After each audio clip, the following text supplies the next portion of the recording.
light came to the underground world.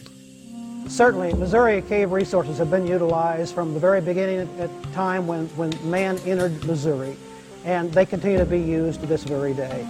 To the Paleo-Indians are the period of history from about 10,000 to 20,000 years ago. Caves were a very essential means of survival to those early cultures. They used the caves for a place to live at times in the entrances. The caves provided them with a source of water.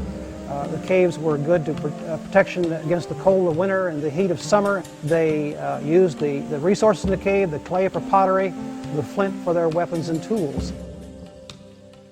Dwight Weaver is a public information officer with the Missouri Department of Natural Resources.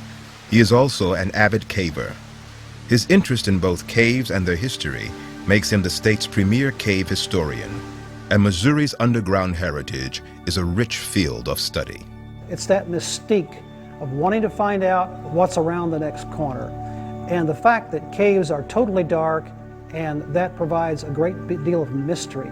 But we have always been a people who liked adventure, who liked to explore.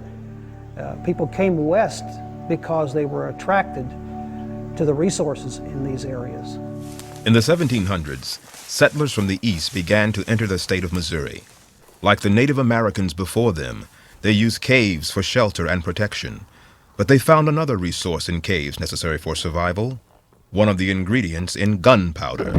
These fellows came in when Missouri was really a wilderness. They had no supplies from back east or other sources, so they had to make their own gunpowder, make their own bullets. And where the bats use a cave, they leave guano on the floor, and they could extract this material, process it, and come up with saltpeter crystals, which combined with sulfur and charcoal produces gunpowder. The growth of communities brought on new needs, and new uses were found for Missouri's caves. Their spring-fed streams were used for mills.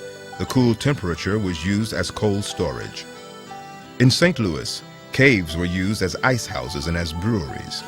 The German brewmaster Adam Lemp started his operation in a cave at the corner of Cherokee and 13th Street in 1840. Another brewery nearby, the Bavarian Brewery, used caves for aging their product. Today, that brewery, Anheuser-Busch, is one of the world's largest, and beneath its foundation still lie the original storage caves.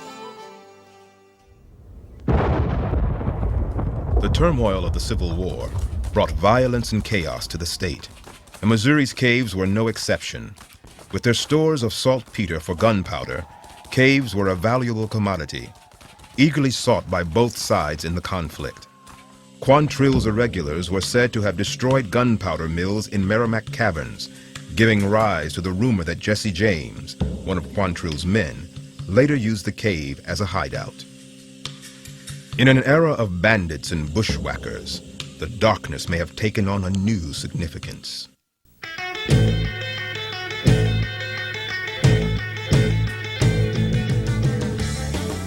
Then came the automobile and the electric light. Suddenly, caves transformed from utilitarian shelters to tourist attractions. Caves went commercial, and Missouri established its reputation as the cave state. At this time in Missouri history, caves were commercialized in many ways. They modified the caves, they put in walkways, they put in platforms, and they used the caves for dance halls and beer gardens and roller rinks, all kinds of social activities. Following World War II, when we had better roads, they began to open caves for tourism. There's been no time since the beginning of this period that we haven't had at least 24 show caves open to the public. But Missouri's cave resources don't stop with the commercial caves. There are more than 5,000 known caves in the state, and more are being located every year. These underground sanctuaries provide a unique ecosystem for dozens of exotic creatures. They are valuable living laboratories, a place to study our groundwater resources. And they have provided adventure and excitement to generations of explorers. When light penetrates the darkness, the results can be astounding.